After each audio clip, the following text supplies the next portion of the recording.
It has been long. Longer than usual.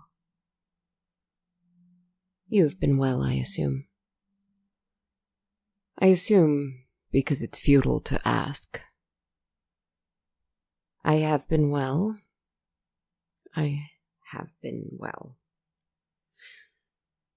I will be better. I will be ecstatic. It has been a long time and lots has happened. First, my love is his old self. He is the dark stranger, the elegant gentleman in the cloak that I met all those years ago in this very tower. He is very much alive again. I shall explain how soon. Not right now, because I'm afraid you'd judge me. I don't want that. I came on strong, you see. I asserted control because sometimes you need to do that.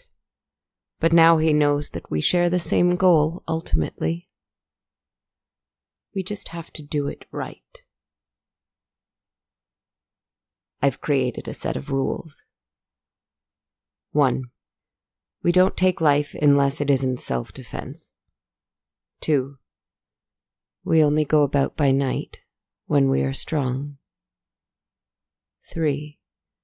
We return to the tower each dawn. 4. We travel together, always, forever. That's it. So that is the beginning. I must tell you that we have been traveling. We have been moving outward from the tower, introducing ourselves to the world. At night we walk among people like you, people who perhaps have never had any idea that creatures such as us exist. Whatever we are. No more hoods and scarves and hats and gloves and wintertime disguises. With our beautiful faces and our sapphire veins and our black marble eyes and our long talon-like fingers and claws, we walk. And wheresoever we walk, my love's step kills grass and flowers and trees and leaves a trail of black, charred land in his wake. And when one of you stops and stares at us in awe or fear, we smile, and we show our beautiful mouths riddled with sharp and uneven pearly teeth. And when you scream and run, we love it. And when you tell a friend or alert the authorities, we laugh. And when someone tries to attack us, arrest us, bring us in for questioning or research or some such nonsense, only if they use force against us, we place our elegant hands on them and we watch them wither away. And we become strong, proud, intelligent, keen. What we do not do is run. We could fly away so quickly from them and they would wonder whether or not we were ever there. But we don't. Because we're saying hello. We're introducing ourselves and saying, "Hello, children. We are here now. We are vastly older, more powerful, more strong than you. And we intend to live as we please. We defy your rules and your conventions. By our sheer existence, we respectfully reject your science and your beliefs. We are merely stating and enforcing our superiority. Where we go from there, well, we'll just have to see. We don't mean to harm you. We don't intend to or want to. But you people are just so confused by us. It seems that some of you will stop at nothing to stop us from merely walking around, exposed. And if you attack us, if you try to bring us in for research, or if you try to kill us because we are not like you, you will lose. Not you personally, listener. I know you are my friend. I know you don't mean me any harm, my sweet friend. Yes, there is now a surrounding area miles and miles wide around our tower where the ground is black and charred. This is what we want. We want to mark our land and our territory. We've staked a claim in our tower and are marking our kingdom around it. This kingdom will grow and grow. This is just the beginning. Of course, this has drawn the attention not just of your kind, but also the attention of others. Do you remember who? I'll tell you. There are 3 great and beautiful things that live in the sky. They are radiant and magnificent, and they have huge white wings and golden eyes. One is strong, majestic, and powerful. One is soft, gentle, and gorgeous. One is intelligent, keen, and swift. They are all proud, close-minded, and vicious. They told me why I should detest he who made me what I am, and they gave me the power to defeat him. I am the only one on Earth, or above it, or probably below it, who can do this. And I choose not to. I don't know what they expected, but I don't think they expected us to take up our thrones, metaphorically speaking. Not so quickly, anyway. And of course they found us. I sensed them coming before they even landed. There was a kind of static, a kind of electricity in the air. And as I looked over at my dark love, I saw that his hands were clenched into fists. His jaw was set and, just slightly, he was shaking. With rage or fear or both, I'm not sure. "Be ready," I whispered. Of course it was day. They know that we are weaker by day. And even in the light of the sun I saw a great flash of light mark their arrival, and the earth shook as they landed like meteorites into the ground, where they made 3 huge impressions into the earth around the tower. Each of them landed on one knee with a fist pounding into the ground to stabilize them. Their great white wings extended fully behind them. In response, my dark stranger extended his huge black wings behind him and assumed a defensive position. I, however, stood completely still. They entered easily, climbing up the tower like lizards, crashing their way through the windows. They stood in a row facing us. Some time passed before I looked at everyone in the tower with their beautiful, ridiculous wings and said, "I can't help but feel a little left out." The strong one, who stood in the center, snarled, "You dare speak to us? You dare open your mouth and address us after the blasphemy you've committed?" Calmly, quietly, I answered, "What blasphemy is that?" The gentle one spoke. "You've shown yourself to everyone. You've been walking among them. It is blasphemy." "Why?" I asked. The swift, keen one replied now. It is not done.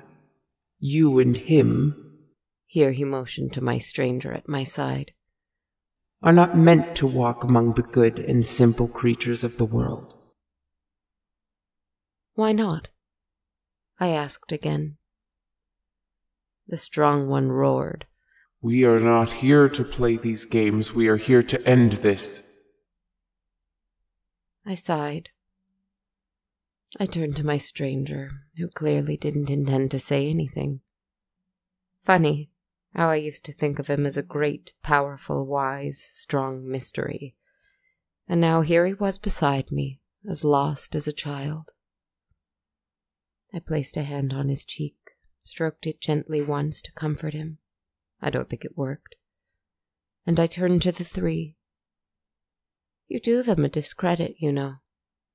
The good and simple creatures of the world. Who among all of us here knows them better than I?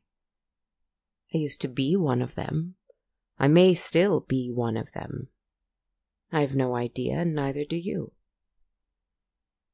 I took a step towards them, the shock in their eyes at my audacity absolutely comical to me. Are you here to kill us? If we must, the gentle one said sadly. I smiled. I spread my arms wide. I took another step towards them. Do it then. They didn't move. I waited. I even closed my eyes. They thought I was mad, I know it, and perhaps I was mad. Perhaps I am mad. Am I? I opened my eyes and looked on these beautiful creatures, so confused, so hapless. Why can't you? And I heard behind me, because you're a good and simple creature. It was my love, and he laughed, and he laughed, and he laughed. And I laughed, and I laughed, and I laughed.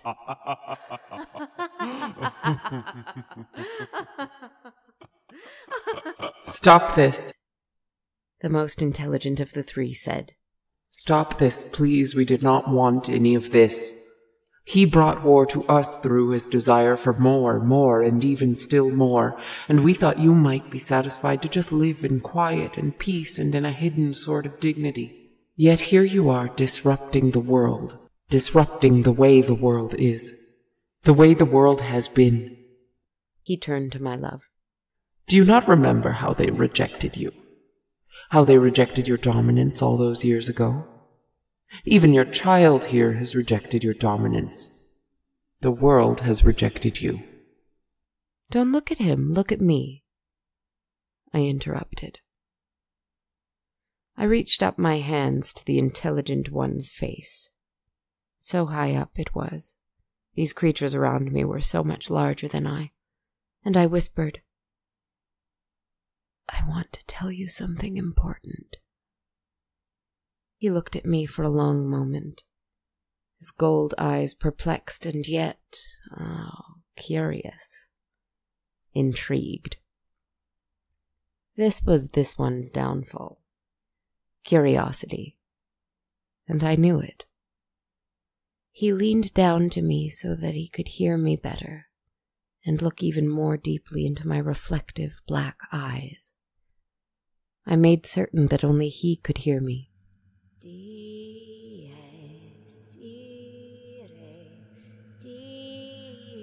I reject nothing.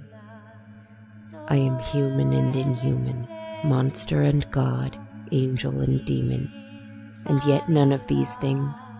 I want none of these things. I am writer and narrator, victim and perpetrator, and you are a thing that is both real and concrete, and yet entirely imaginary. And so I am fearless. This is a secret just for you. Just for you, since you are the only one who wants to see. Just for you, since I can tell that deep down, you don't know why you do what you do, why you feel you have to be trapped for eternity in a world you don't understand. This is a secret. I hope you treasure this. This is a gift. Are you ready? I am the world, and I reject nothing. Throughout this, he collapsed to his knees, looking up at me, and I think he saw my eyes fluctuate between empty black and human brown, and I think he saw my smile fluctuate between genuinely evil and extremely good, and I think he saw a truth that he had been avoiding for quite some time, the truth that, despite the fact that I'm the youngest and the weakest here, I have been in control the whole time. And his mind broke. His chest heaved with breath he didn't need. His eyes were lost and afraid. I held him for a moment as he knelt there, stroking his golden locks made from some soft material that couldn't possibly be hair. Then I flashed my eyes at the other two. Now go and take care of him. The gentle one wailed and the strong one roared. They rushed to the poor, crumpled one at the floor and each grabbed an arm. The strong one looked at me and whispered, "What did you tell him?" I smiled. "The truth," I said.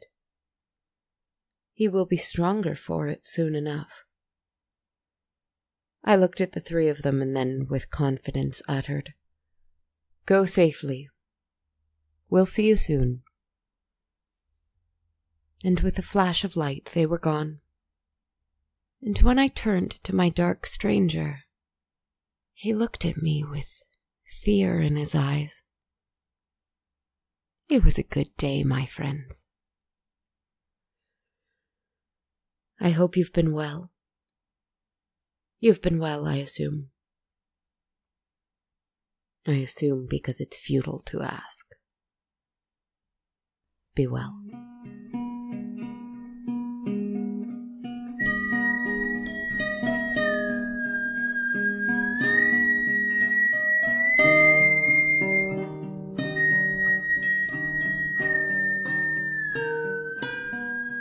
Hello, this is Kristen, the writer and the narrator and the victim and the perpetrator. Thank you so much for joining us on episode 35 of On a Dark Cold Night.